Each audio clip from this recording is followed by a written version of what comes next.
BR9 TV Telugu news channel కు స్వాగతం. పాతపట్నం మండల కేంద్రంలో పార్టీ అధ్యక్షులు వైఎస్ జగన్మోహన్ రెడ్డి ఆదేశాల మేరకు వైఎస్ఆర్ కాంగ్రెస్ పార్టీ చేపట్టిన కోటి సంతకాల నియోజకవర్గ కార్యక్రమంలో భాగంగా పాతపట్నం నియోజకవర్గంలో నిర్వహించిన కార్యక్రమం విజయవంతమైంది. పాతపట్నం నియోజకవర్గం మాజీ ఎమ్మెల్యే మరియు వైఎస్ఆర్సీపీ రాష్ట్ర క్రమశిక్షణ కమిటీ సభ్యులు రెడ్డి శాంతి ఈ కార్యక్రమానికి నాయకత్వంలో నియోజకవర్గంలోని పార్టీ నాయకులు వివిధ పదవుల్లో ఉన్నవారు మరియు ప్రజాప్రతినిధుల సమక్షంలో సేకరించిన సంతకాల పత్రాలను ఒక వాహనంలో భద్రపరిచారు. ఈ సందర్భంగా మాజీ స్పీకర్ తమ్మినేని సీతారాంతో కలిసి పార్టీ జెండా ఊపి సంతకాల పత్రాలతో కూడిన వాహనాన్ని అధికారికంగా ప్రారంభించారు.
కనుక ఈ రోజు ర్యాలీ జరుగుతుంది, మీరు రావాలి మామయ్య గారు అని చెప్పేటప్పుడు తప్పనిసరిగా వస్తారమ్మా.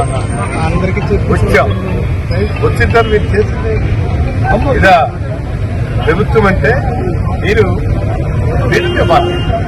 ప్రజలు ఎలాంటివి అనుభవిస్తున్నారంటే తెలుసుకోవాలి. అంతేగాని మీ ఇష్టం వచ్చినట్టుగా పోలీస్ ఫోర్స్ ద్వారా దీన్ని అడ్డుకునే ప్రయత్నం చేస్తే ఇది ఎంత మాత్రమూ కర్తవ్యం కాదు. ఇవాళ ఏంటి, దేనికోసం చేస్తున్నాం?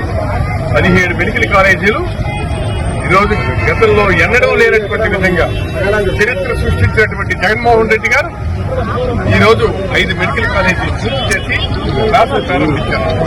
ఇక మిగిలినటువంటి 12 కూడాను ఈ దీంట్లో ఉన్నాయి. కాబట్టి దీన్ని ప్రైవేటైజ్ చేస్తే ఏమవుతారు? పేద పిల్లలు ఏమవ్వాలి? ఇవాళ పేదలు మెడికల్ కాలేజీ అంటే భయపట్టుకుంటారు. ఇవాళ అలాంటి పరిస్థితుల్లో ఉన్నారు. కాబట్టి దీన్ని మనం చాలా స్పష్టంగా వ్యతిరేకిస్తున్నాం. ఈ నియంతృత్వ ధోరణిని మేము వ్యతిరేకిస్తున్నాం. వ్యతిరేకించడమే కాదు, ఎట్టి పరిస్థితుల్లో కూడా దీన్ని వెనుకకి తగ్గే విధంగా చేస్తామని చెప్పి అందరికీ మనవి చేస్తున్నాను. అంతేకాదు, మనం ఇవాళ చూశారు కదా, మరి 17 మెడికల్ కాలేజీ ప్రవేశికరణను వ్యతిరేకిస్తూ మరి గౌరవ మాజీ ముఖ్యమంత్రి వర్యులు మరి మా అందరి అధినేత జగనన్న గారు కోటి సంతకాల ప్రయాణం చేస్తే మరి పాతపట్నం నియోజకవర్గం నుంచి మనం 50,000 పైన సంతకాలు సేకరణ చేసి ఈ రోజు వెళ్తుంటే మరి ఈ కోటమి ప్రభుత్వం తాలూకా అరాచకం చూస్తున్నారు. పోలీసుల్ని పెట్టుకొని అడ్డగించేస్తున్నారు. కానీ అప్పటికి మేము చాలా దూరం వరకు వెళ్ళాం. ఈ ఉద్యమం ఆగేది కాదు, ప్రజా ఉద్యమం ఇది. జగన్ చేసిన మంచి ఎందుకు ప్రజల ఆరోగ్యం కోసం చేస్తున్నాం. పేద ప్రస్తుతానికి బలహీన పడిన ఆరోగ్యప్రదమైనటువంటి లక్ష్యంగా మరి ప్రజల ఆరోగ్యం కాపాడమే ధ్యేయంగా మరి చేస్తున్న ఈ కార్యక్రమంలో మరి ఈ రోజు మరి మొత్తం కూటమి ప్రభుత్వం అడ్డగిస్తూ మీకు ధైర్యంగా ఎదుర్కోలేక ఇలాగ పిరికి పందల్లాగా మాకు అడ్డగిస్తున్నందుకు మీకు ప్రజలే రేపు బుద్ధి చెప్తారు. ఈ పిరికి తాలూకా ఈ పిరికి లక్షణాలు మరి మీరు ఎప్పటికి కూడా పైకి రాలేరు. ప్రజల ఆరోగ్యమే మాకు ముఖ్యం. పేద ప్రజల సంక్షేమమే మా జగనన్న తాలూకా ధ్యేయం. పేద బలహీన బడుగు వర్గ జాతులు పేదవారికి మంచి చేయడమే జగనన్న కర్తవ్యం.